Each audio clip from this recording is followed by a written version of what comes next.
Hey everyone, Richard Jefferson from the Road Tripping Podcast here. I started taking AG1 because look, I wanted more energy, a better immune system, and I got tired of taking pills and vitamins.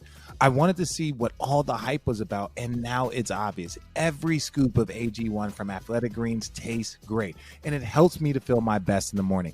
I have the peace of mind knowing that I am beginning every day with 75 high-quality vitamins, minerals, and whole food source superfoods, even probiotics. Right now, it's time to join me by reclaiming your health and arming your immune system with convenient daily nutrition, especially heading into flu and cold season. It's just one scoop of AG1 in a cup of water every day. That's it. No need for a million different pills and supplements to look out for your health. To make it easy, Athletic Greens is going to give you a free 1-year supply of immune-supporting vitamin D and 5 free travel packs with your first purchase. All you have to do is visit athleticgreens.com/Blue Wire. Again, that's athleticgreens.com/Blue Wire. Take ownership over your health and pick up the ultimate daily nutrition insurance with Athletic Greens today. Hornets down 5. Who wants some good news? I'm going to give you the good news. All right, I'll take it. Hornets have a game against these Heat in 2 days' time in this building. They'll get a chance to get it right back. And the Hornets are going to be chomping at the bit for the next game to come, because this is a game they had a real good chance to get a W and end their losing streak, and they just come up short. All right, welcome Hornets fans. This is Richie, and welcome into another Buzz Beat.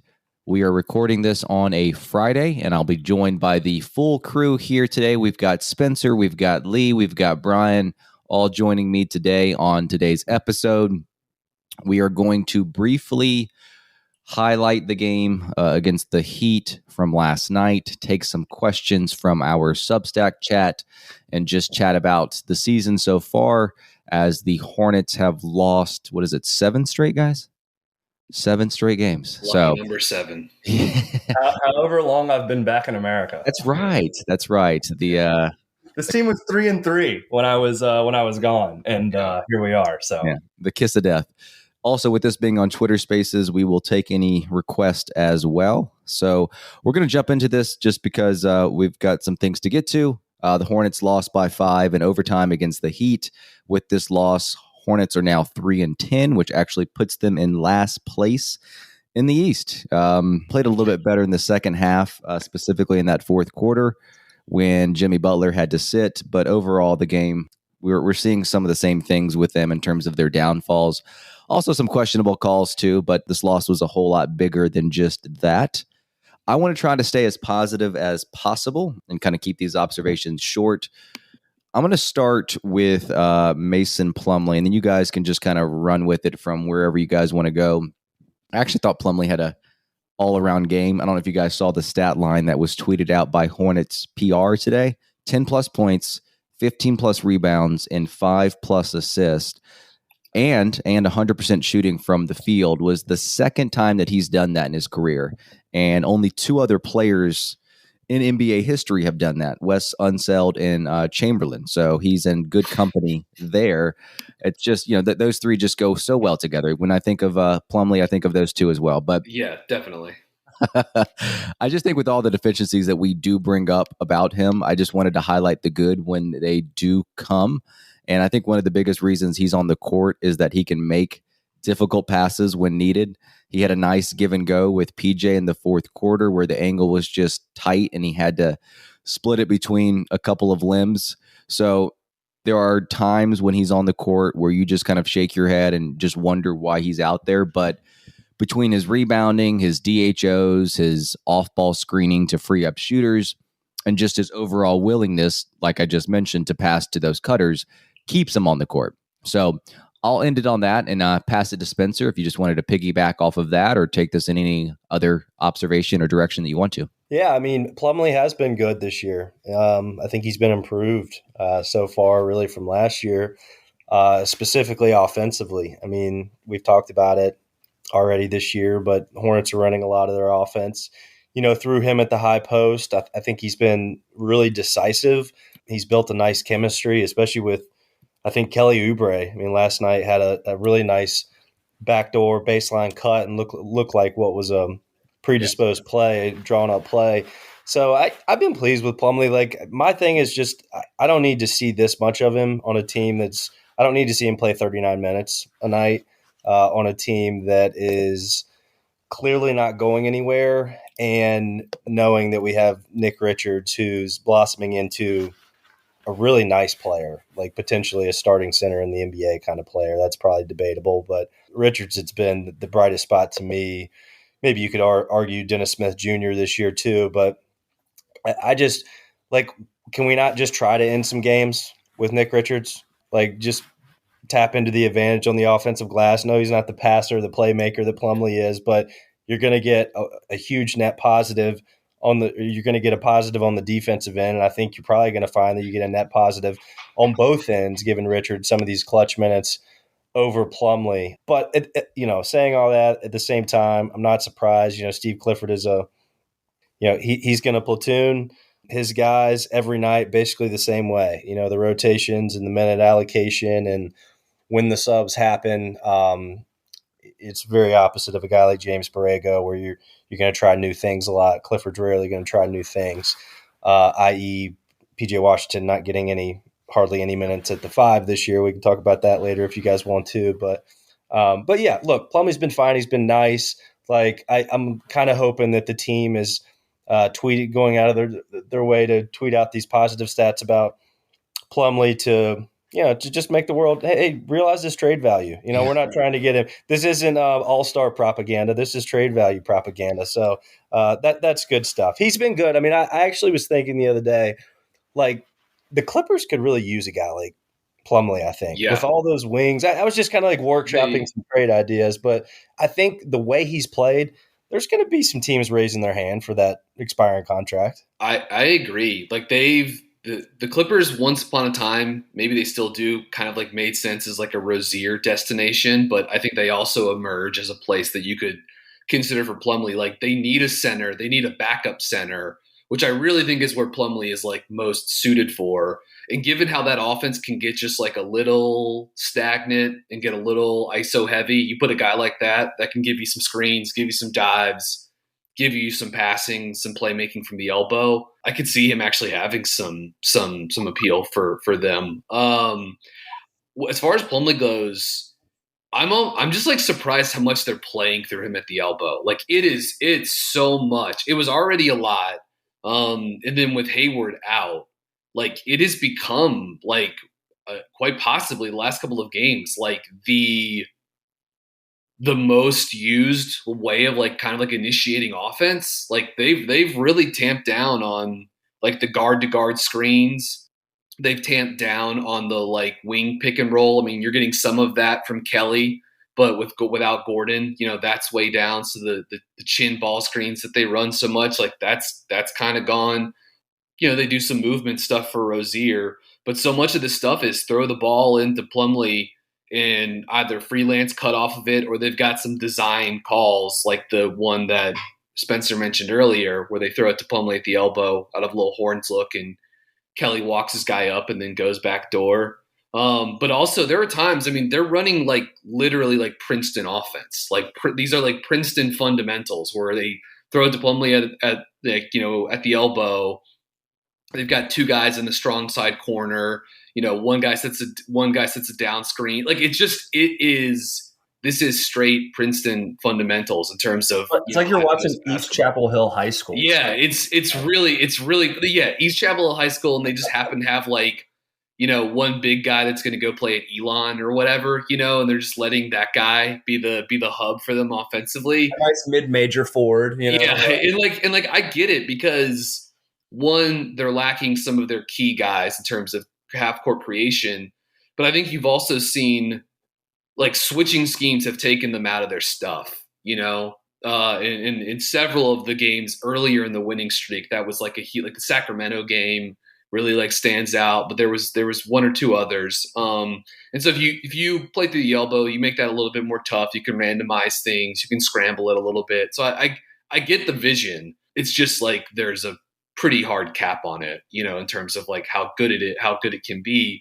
And then I'm sure all of you guys are aware of this, but Charlotte down to 28th in the league in offensive efficiency, 29th in half court efficiency, with only the Houston Rockets behind them. So I'd like to see more Nick Richards. I'd like to see more Mark Williams. It's great that Greensboro's season has gotten started. I watched the first game of the Swarm season. It was nice to see Mark have a good game there. But at some point, you're going to want more minutes from Mark Williams. It's not like a huge rush, but at some point, you're going to want to get him 15, 20 minutes a game, I think.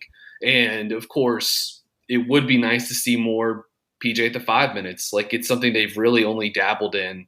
The Golden State game is the one game that it really rings through to me, where they really dialed it up and went to it a lot. And it was an overtime win. That was the last win.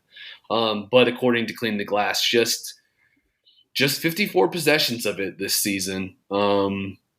The results have not been great, but obviously the sample is pretty small. So yeah, I just think Plumlee would be best served again for that Clippers role, or any other team that's looking for a backup center that can kind of help a second unit offense with activity and passing. Yeah, play make. Welcome to New Balance Basketball. The two-way V3 sneaker is packed with design and tech built for the positionless player. New Balance's fuel cell platform and lightweight design is made with athletes in mind, both on and off the court. Experience high-performance energy, cushioning technologies, and a bold design taken from some of the brand's most innovative performance footwear technologies. The two-way V3 helps players keep up with the sudden accelerations, quick stops, pivots, and high-impact landings on the court, no matter where you play or what you're facing. The two-way is made for you and made for the game. Learn more and purchase the two-way for yourself at NewBalance.com. Ambitious hiring goals for the last quarter of 2022? With a powerful hiring partner, big goals are no big deal. You just need Indeed. Find top talent fast with Indeed's suite of powerful hiring tools like Indeed Instant Match, assessments, and virtual interviews. Hate waiting? Indeed's U.S. data shows over 80% of Indeed employers find quality candidates whose resume on Indeed matches their job description the moment they sponsor a job. Something I love about Indeed is that it makes hiring all in one place so easy, because Indeed helps star applicants shine before the interview with over 135 graded assessment tests that they can take, from cooking to coding.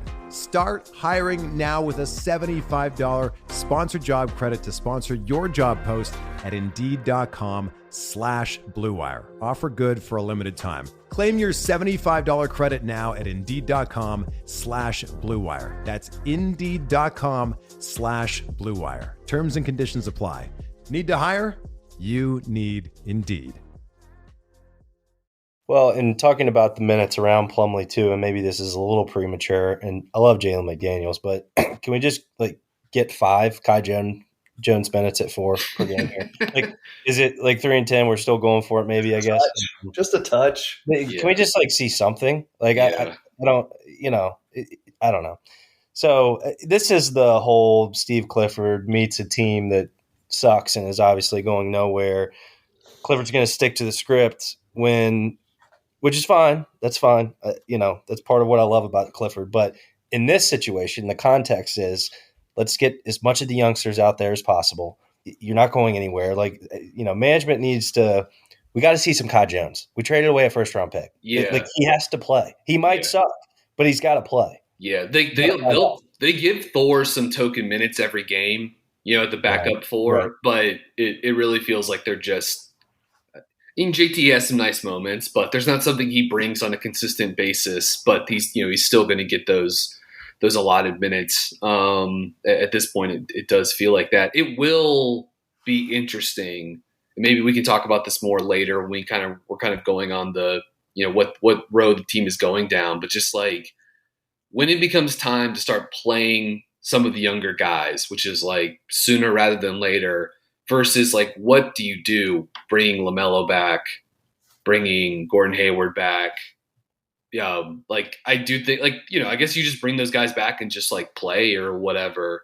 But when do we see Gordon Hayward play again for the Hornets? I don't know what the timelines are for either LaMelo or Hayward, but just given the importance of those two guys for the team, short term for Hayward, long term for LaMelo, and how both those guys play a lot of minutes and play with the basketball a lot.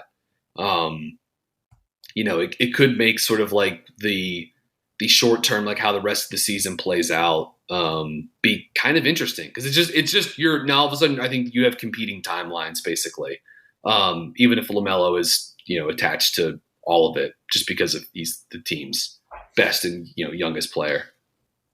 When I went to the game the other week, pregame stuff, LaMelo looked like he was moving well, and Spencer kind of made a mention of this on Twitter the other day when Rod Boone tweeted out another video of him pregame. He looks like he's almost ready to go. He could play any game now, I would think. Any other players, any other performances, Lee, that you want to bring up from last night before we kind of get into the Q&A section here? Yeah, not necessarily specifically from last night. I do.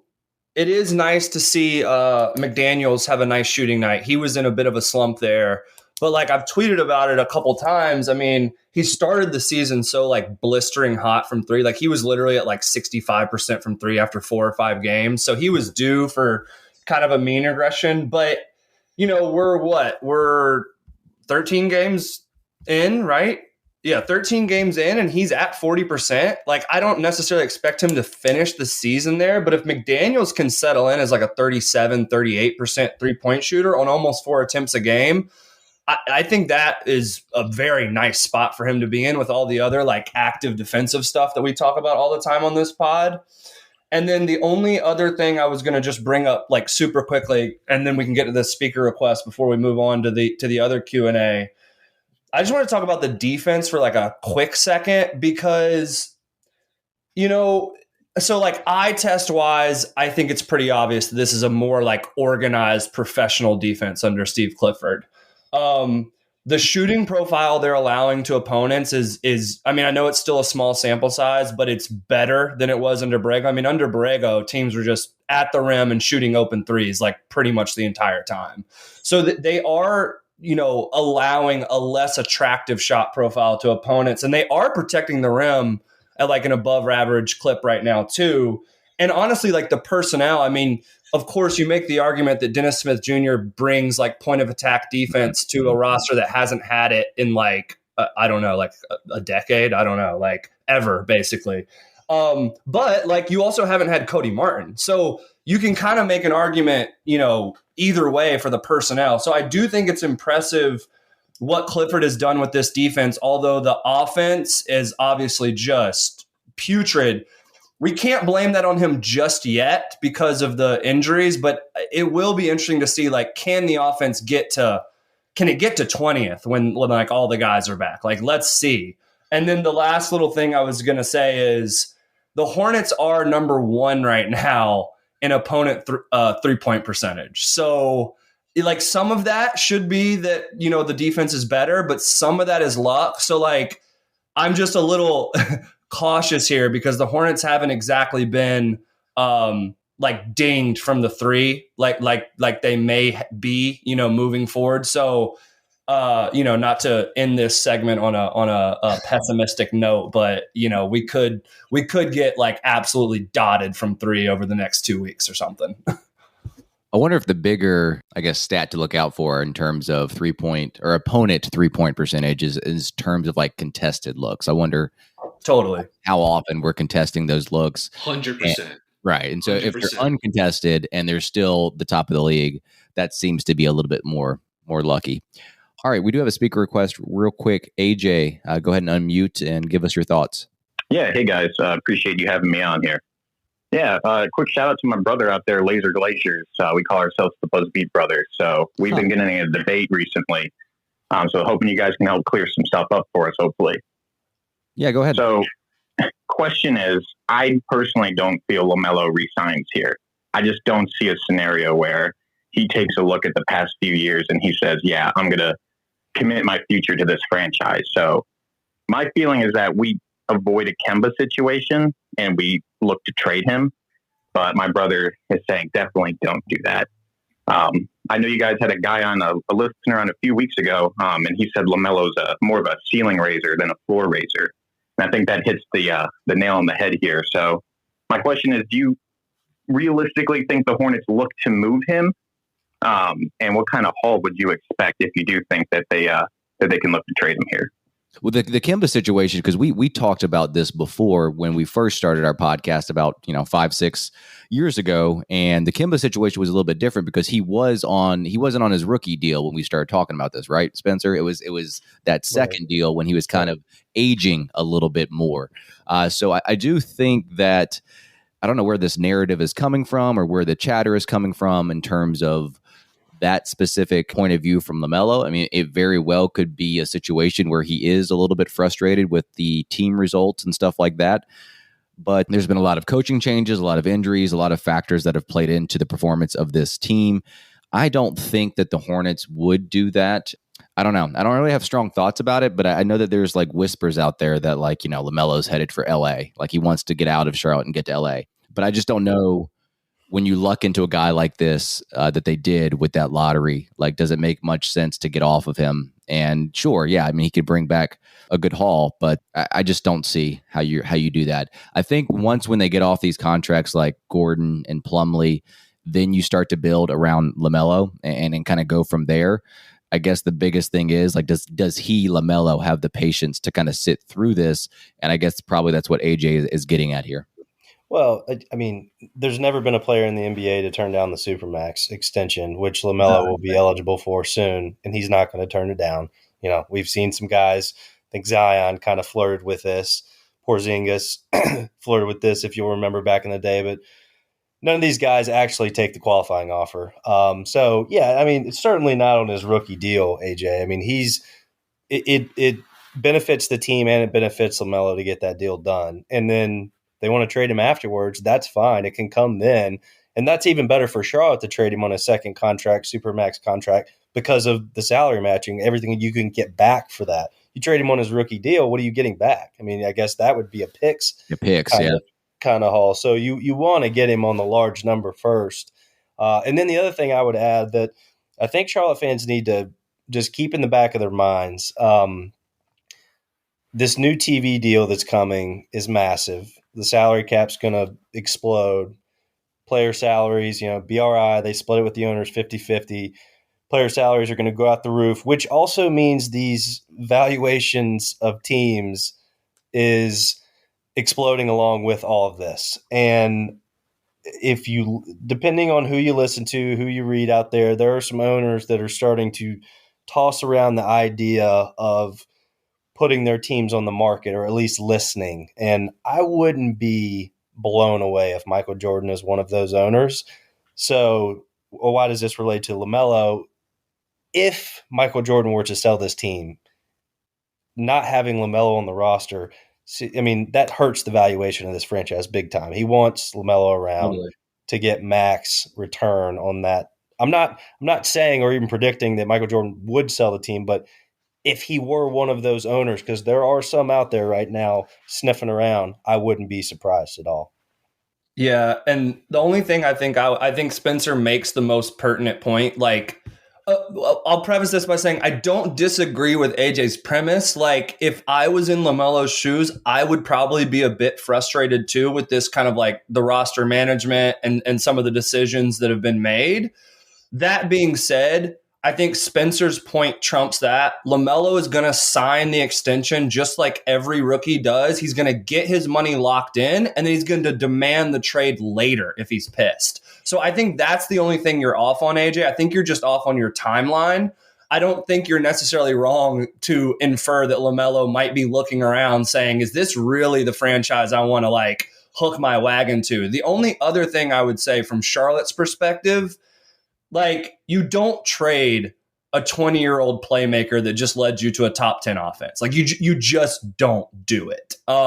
Like, could things get desperate enough? Maybe. But sitting here today, that would just be one of the biggest kind of like misallocations of assets that you could ever imagine. So, again, I don't think you're necessarily off on your instinct. I just think you're a little sped up on your timeline. And I think from Charlotte's perspective, they just can't move this guy because of how valuable he is. Yeah, you guys laid it out. I won't repeat any of that. My guess would be that LaMelo and the Hornets agreed to a max rookie extension very, maybe not quite when the clock strikes. They do it at like 6 p.m. now, right? It used to be midnight, but it's like 6 p.m. But my guess would be it happens pretty quickly once the window is made available. It's not going to be much negotiating, right? It's going to be, this is what we want. We want 25% of the salary cap, lock it in, and we want 5 years, and maybe there'll be some haggling over the last year, whether the 5th year is an option or locked in or whatever. One other thing I did want to point out was those negotiations will happen, not too long after the 2023 NBA draft. And we could be staring down a Hornets roster that has turnover on the horizon, but maybe also has some stuff that LaMelo would be excited to play with, right? Because you could potentially have a top 3 pick coming into town. It could be Victor Wembanyama. Could be Scoot Henderson. You're going to have the Nuggets pick coming in. And then because you also have Utah's pick, I guess that second round pick's not looking as good as it once did, but you've got some second round draft capital in the wings as well. So I don't know, you might be able to sort of pitch that as far as like, hey, we're hitting the reset button here. And we're doing it around you. But yeah, Lee and Spencer laid out all the reasons why they're going to get an extension done, and why if LaMelo does want to leave town, it's going to be, on a trade during his second contract or third contract or whatever. Yeah, the Jazz and the Thunder performing better than people expected helps out the Hornets if you are a proponent of tanking.